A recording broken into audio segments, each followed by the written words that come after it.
మరణాలు కూడా ఎలా చేయాలో కూడా తెలియదు, బాగా జీవితం అనిపించాం మేము. కాబట్టి అన్నయ్య నన్ను అంతగా నీకేది కావాలన్నా దేవుని అడుగు. నాకు లెక్కలు ఇచ్చేవాడు, లెక్కలు చేయించి మళ్ళీ నేను పొయ్యి వాకలు తుడిచేసి పొయ్యిలో బూడిదంతా తీసేసి వీళ్ళందరూ పనికి వెళ్ళిపోయేవారు. పనికి వెళ్ళి వచ్చినప్పటికీ అన్నీ రెడీ చేసి ఉంచాలి. వచ్చిన వెంటనే లెక్కలు అడుగుతున్నారు. చేయలేదు. చేసేవారా? చేయలేదు. చేసేవారా? చేయలేదు. సరే ఇప్పుడు ఏం చేయాలి? పనిష్మెంట్. ఏంటి పనిష్మెంట్? బెత్తంతో కొట్ట. బెత్తం ఎవరు తెస్తారు? నువ్వే తెచ్చుకోవాలి. నీకే నచ్చిన బెత్తమో తెచ్చుకో. ఆ బెత్తంతో కొడితే తోలు ఊడిపోవాలి. మళ్ళీ కేగేసి ఎలాంటి బెత్తం తెస్తావు అని అడిగాడు. తోలు ఊడిపోయిన తెస్తాను. ఎక్కడికి వెళ్ళటం, రేమో బెత్తల దగ్గరికి వెళ్ళటం, ఎలకి తిరిగి చూడటం. ఆయన ఏమి ఎలగినట్టుగా మళ్ళీ చూస్తున్నాడు. దొంగ చూస్తుండొచ్చు. అలాగే నేను బెత్తం చూస్తున్నాను. ఎలా ఉండాలితో బెత్తం తోలు ఊడిపోవాలి. ఇంక అక్కడికి వెళ్ళి నిజంగా తోలు ఊడిపోద్దేమో అని నేను ఆ బెత్తను చూసి ఏడుతుంటే అప్పటికి అమ్మ వచ్చింది. ఇది ఏడుతున్నాడు, ఇదేం చూస్తున్నాడు, ఏడు సాగిద్దని చూసినప్పుడు ఏంటంటే, అన్నయ్య నేను లెక్క చేయలేదని బెత్తం తేమన్నాడు, పైగానేమో తోలు ఊడిపోవాలంటున్నాడు అని ఏడ్చేస్తున్నాను. ఓకే ఎక్కిపడి ఏడు చేస్తుంటే, ఎరా ఏమన్నారు ఏంటంటే బెత్తం తెచ్చుకోమన్నాను అంతే నేను అంటాడు ఆయన. లేదమ్మా తోలు ఊడిపోవాలంటాడమ్మా. అంటే ఎవరి పనిష్మెంట్ వాళ్ళకే. ఇప్పుడు నువ్వు తప్పు చేసిన తర్వాత నువ్వే సరి చేసుకోవాలి, అది ఆయన ఉద్దేశం. మళ్ళీ ఇంకొకటి చేత కాదు. ఇంకొకసారి భయం వేస్తుందన్నా నువ్వు వెళ్ళిపోకు, నా దగ్గర ఉండి అన్నాను ఒకసారి. భయం ఏంటిరా, మన దేవుని బిడ్డలో భయం ఏంటి అని చెప్పి మంచాన్ని కట్టేసాను. మంచాన్ని కట్టేసి భయపడకూడదు, దేవుడు ఉంటాడు మనతో చెప్పి వెనక్కి తిరిగి వెళ్ళి తాటి చెట్లు ఉండి అక్కడ తాడాకును వెతుకుతున్నాడు. తాటికి వెతుకుతున్న నిజంగా తాటికి నా దగ్గరకు వచ్చేస్తున్నట్టు. అప్పుడు కొయ్యం దెయ్యాలు గురించి స్టోరీలు కూడా ఉండే అక్కడ.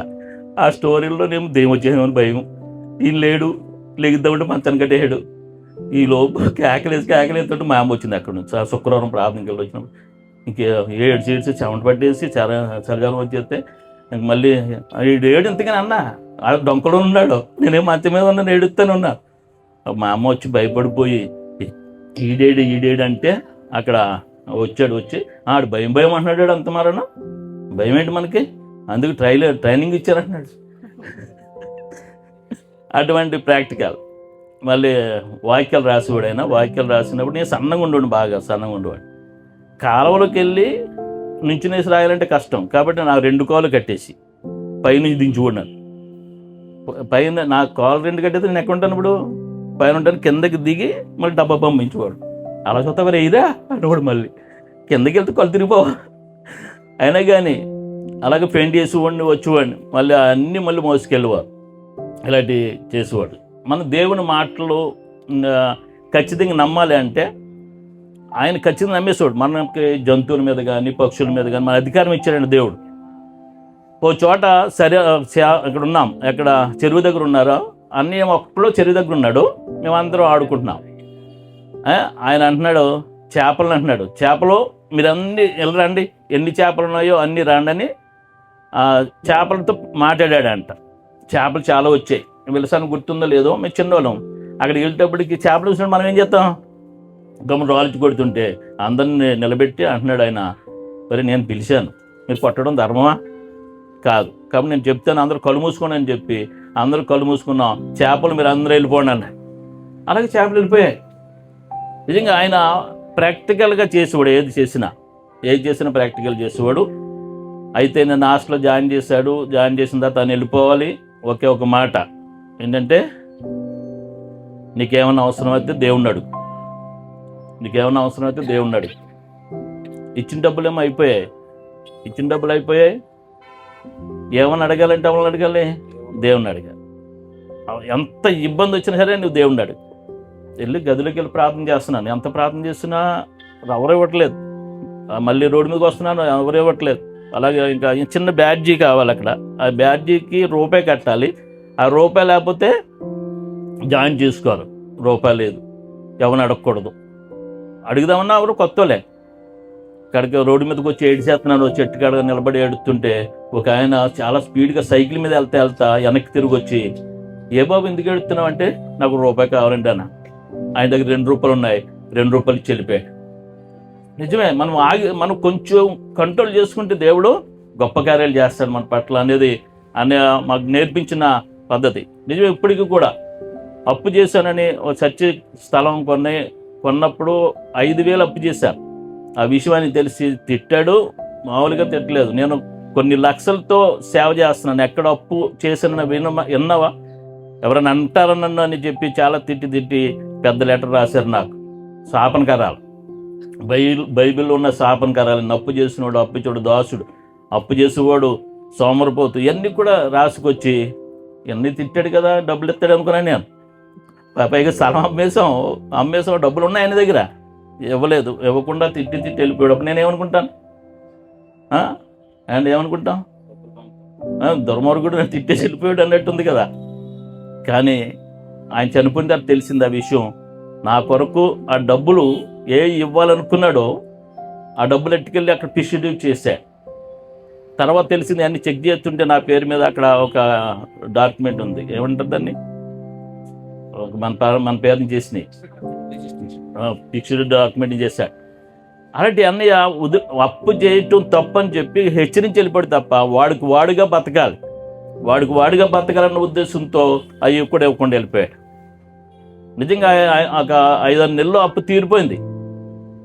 కానీ అన్న మాటలు గుర్తుండిపోయాయి. రే సహోదరి, ఈ రోజు నేను ఎందుకు చెప్తానంటే, అప్పు అనే మాట ఆయనకి అసలు ఒప్పుకోడు. ఆయన మనకు ఆశీర్వాదాలు ఎంత అవసరమో ఈ అప్పు అనేది కూడా అంత శాపం అనేది ఆయన చెప్పుకుంటూ వచ్చాడు. అలాగే నేను కూడా బతికాను. ఇప్పుడు నాకు 50 సంవత్సరాలు వచ్చినా నా అప్పు ఏముండదు, ఎక్కువ అప్పు లేదు. ఎందుకంటే నాకు భయం అప్పు అంటే. కాబట్టి అన్నయ్య అడుగుజాడలు నడుపుతున్నాను. అలాగే మావాడు కూడా చాలా మట్టికి నడుపుతున్నాడని నమ్ముతున్నాను. మీలో కూడా ఎవరన్నా అప్పు గురించి టెన్షన్ పడి చచ్చిపోవడం అనేది తప్పు అండి. కానీ అడిగితే ఇస్తాడు దేవుడు అడిగితే ఇస్తాడని నేర్పించాడు అన్న. అలాగే మరి ఒకసారి మా బావగారు ఈయన స్టాలిన్ గారు మా అక్కనట్టుకుని కొట్టేస్తున్నాడండి. ఒకసారి చెదకు కొట్టేస్తున్నారు పట్టుకుని. అన్నీ వెళ్ళి చేతులు 2 పట్టుకుని, బావా నేను వెళ్ళిపోనకూడదు కానీ వచ్చామని కాదు అంటే, మేము ఇప్పుడు మా అక్క కొడితే మేము ఇంటికి తీసుకోలేం. ఇంటికి తీసుకెళ్ళి అక్కని పెంచే స్తోమత మాకు లేదు. పైగా చిన్న పిల్లలు ఉన్నారు ఇంట్లో. ఆ కోపంతో అక్కని తీసుకుపోతే ఏంటి పరిస్థితి? కొట్టుకుంటాడు. కానీ మా ఎదురుకుండా కొట్టొద్దని చెప్పి 2 చేతులు కాలు కంసి పట్టుకున్నాడు. ఏకంగా కాలు పట్టుకుని, బావా నేను వెళ్ళిపోయినా కొట్టు, నేను ఎదురుకుండా కొట్టుకు బావాని బతిమలాడారట. అలా మా పెద్ద బావ విషయంలో కూడా నేను కూడా కొన్నిసార్లు ఏదో క్షమాపణ నేను మా అక్క వచ్చింది, మా ఇంటికి వచ్చేది, అంతమారు వచ్చేస్తుంటే ఒకసారి తీసుకొచ్చేసాను. మా బావగారు కొట్టేస్తుంటే ఇంటికి తీసుకొచ్చిన తర్వాత నేను లేకుండా చేసి వెళ్ళిపోయింది. మళ్ళీ వెళ్ళిపోయింది. ఇలాంటి విషయాల్లో అన్నయ్య చాలా జాగ్రత్తగా ఉండేవాడు. ఎవరికి భారం లేకుండా బతికాడు. తర్వాత చనిపోయే టైంలో నాకు ఫోన్ వచ్చినప్పుడు నేను ఎలాగెళ్ళను, వెళ్ళి ఏం చేయను అని నేను ఆలోచనతో బాధతో ఉన్నాను. నాకు సౌండ్ లేదు, డబ్బులు లేవు. అప్పుడు విల్సన్కి శాలినికి ఫోన్ చేసినప్పుడు వాళ్ళు వెంటనే నా దగ్గరకు వచ్చండి, మనందరం కారు మీద వెళ్దామని శాలిని అన్నప్పుడు నాకు ధైర్యం వచ్చింది. ఎందుకంటే ఎవరితోనే ఉండడు ఆయన. ఎక్కడ చచ్చిపోయాడో తెలీదు, ఎవరు సహకరిస్తారు అక్కడ అన్న బాధతో నేను వెళ్ళి ఏం చేయను ఒక్కడన్న ఫీలింగ్, బాధ నిజంగా నా వ్యక్తిగతంగా నాకు అలా వచ్చింది. ఇప్పుడైతే నేను అలా కాదు. ఎవరైనా చనిపోయారంటే సరే ముందు వెళ్ళిపోతున్నాను నేను. మొన్న ఏకంగా ఒక తండ్రి చనిపోయాడు. అయితే ఆ పిల్లలు చిన్న పిల్లలు, ఆ పిల్లలకి హామీ ఇచ్చాను నేను, ఈ పిల్లలు 10th క్లాస్ చదివే వరకు నేను పెంచుతాను.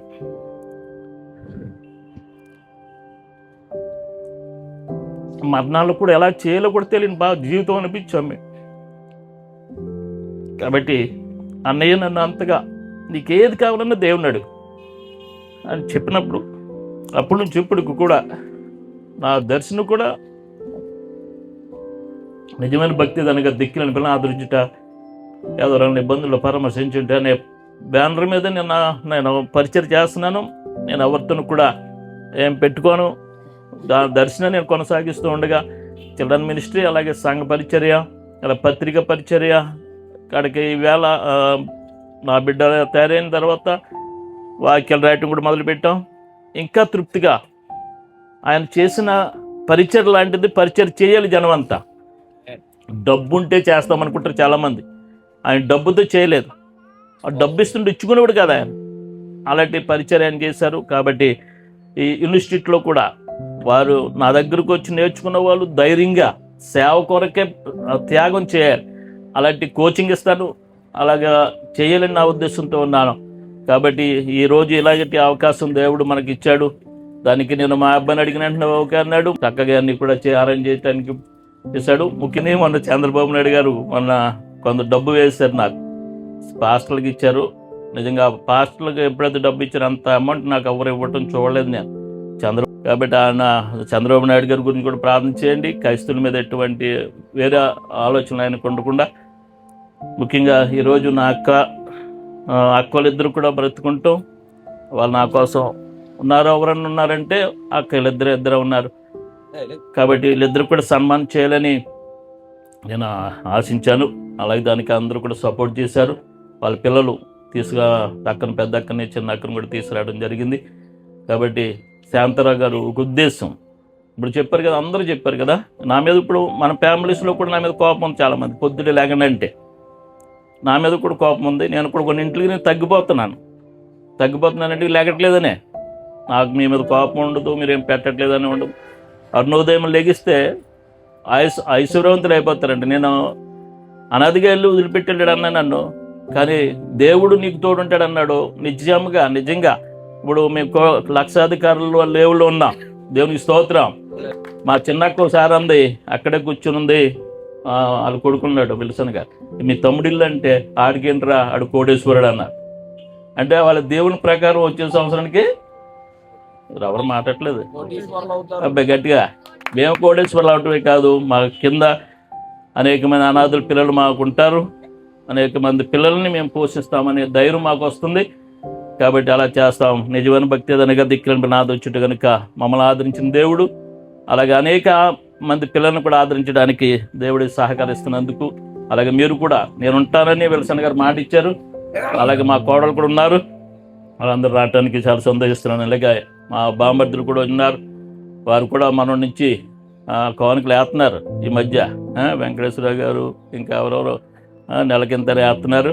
అలాగే మీరు ఇచ్చే సపోర్ట్ని బట్టి మేము ఇంకా అనాథ పిల్లల కొరకు, అలాగే బైబిల్ ఇన్స్టిట్యూట్ సత్యమైన వాక్యం ఉన్నట్టుగా శాంతారావు గారు ఎలా సేవ చేశారో అలా చేయించి అలా తయారు చేసి వాళ్ళని పంపుతాం. లాస్ట్ ఫైనల్ ఏంటంటే చావైనా బ్రతికైనా క్రీస్తే అన్నట్టుగా తయారవుతేనే అది సువార్త. అలాంటివి జరుగుతుందని నమ్ముతున్నాను. ఇంతవరకు సహకరించిన మీ అందరికీ నా హృదయపూర్వక వందన.